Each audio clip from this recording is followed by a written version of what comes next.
maisha ya Yusufu. Leo nataka tujifunze maisha ya Yusufu, jinsi alivyoinuliwa na jinsi alivyopitia changamoto mbalimbali.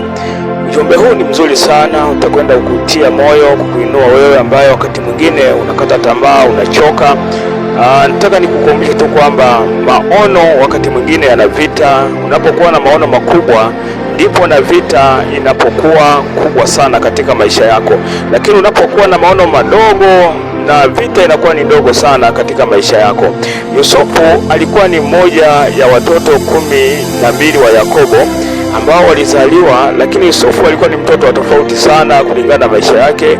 Yusufu alikuwa na ndoto kubwa sana ambayo Mungu alimwonyesha, na ndoto hiyo alimwonyesha Mungu, aliwasimulia ndugu zake, alimsimulia baba yake na mama yake, lakini vinasema mpaka ikafika hatua baba yake akamkemea juu ya ndoto aliyoota, kwa sababu aliota ndoto ya mwisho kwamba jua na mwezi na nyota vimemuinamia. Baba yake akamkemea. Nataka nikwambie kwamba Yusufu haukata tamaa juu ya hiyo ndoto. Alijua kwamba ipo siku Mungu atakwenda kumuinua na kufanikisha lile kusudi ambalo Mungu alikuwa amelikusudia. Biblia inasema kwamba siku moja Yakobo akamtuma Yusufu kwenda nyikani kuwaona ndugu zake walikuwa wanachunga huko. Wakati ameenda Yusufu nyikani kuwaona ndugu zake, walipomuona, kwa sababu walikuwa wameshaumba chuki mbaya sana juu yake, wakasema, tazama, mzee wa ndoto anakuja, basi na tumuue. Wakapanga njama ya kumuua, wakataka kumuua kabisa. Vinasema kwamba mmoja Rubeni akatoa wazo kwamba wasimuue bali wamdumbukize tu kwenye bilika. Bilika ni shimo.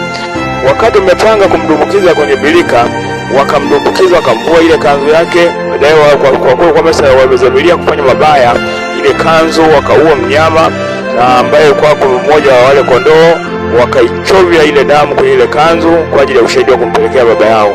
Biblia inasema kwamba Yusufu akawa tayari ametupwa kwenye lile shimo. Vinasema baadaye wakapita Waishmaeli ambao walikuwa wanafanya biashara kutoka Misri, walikuwa wanatoka Midian kwenda Misri. Vinasema Waishmaeli walipofika maeneo yale, wale watoto wa Yakobo wakawa wamejadili kwamba basi heri wakamuuza huko kwa hao Waishmaeli. Ndipo wakaenda kumuuza kwa Waishmaeli. Walipomuuza, Yusufu akapelekwa mpaka Misri, akapelekwa kwa Potifa, akauzwa kwa Potifa, akawa mtumishi, akawa mtumwa, akatumika pale kwa Potifa kama mtumwa. Maisha yakaenda. Biblia inasema ikafika wakati Yusufu akasingiziwa na mke wa Potifa kwamba alitaka kumbaka, lakini kwa ni njama tu ya kuua ndoto yake. Najua ndoto huyu ina vipingamizi vingi kama nilivyosema mwanzo.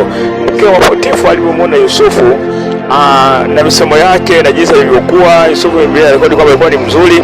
Sasa mke wa Potifa akataka kufanya naye tendo baya la zinaa. Yusufu akakataa. Ndipo mke wa Potifa akatengeneza hila na kumchania kanzu yake, lakini pia na kutangaza kwamba amembaka. Kwa hiyo ndipo Yusufu akafungwa, akapelekwa gerezani Misri. Kapelekwa gerezani Misri, Yusufu akawa mfungwa kabisa, akaishi gerezani, akatumikia kifungo akiwa gerezani kwa kesi ya ubakaji, kwa sababu Potifa alikuwa na nafasi kubwa sana, alikuwa ni kiongozi katika ile nchi. Kwa hiyo Yusufu akafungwa kwa kosa la kusingiziwa. Akiwa mle gerezani, Biblia inasema wakaleta wafungwa wengine waliokuwa wanatumika chini ya mfalme Farao. Biblia inasema walikuwa ni wafungwa wawili ambao walikuwa pamoja na Yusufu. Siku moja wamelala, ndipo yule mmoja akawa ameota ndoto na kumhadisia Yusufu kwamba ameota ndoto, ameona mzabibu ukichanua na kutoa maua yake, baadaye kutoa zabibu mara 3. Vinasema alivyoota ndoto ile, ndipo akamhadisia Yusufu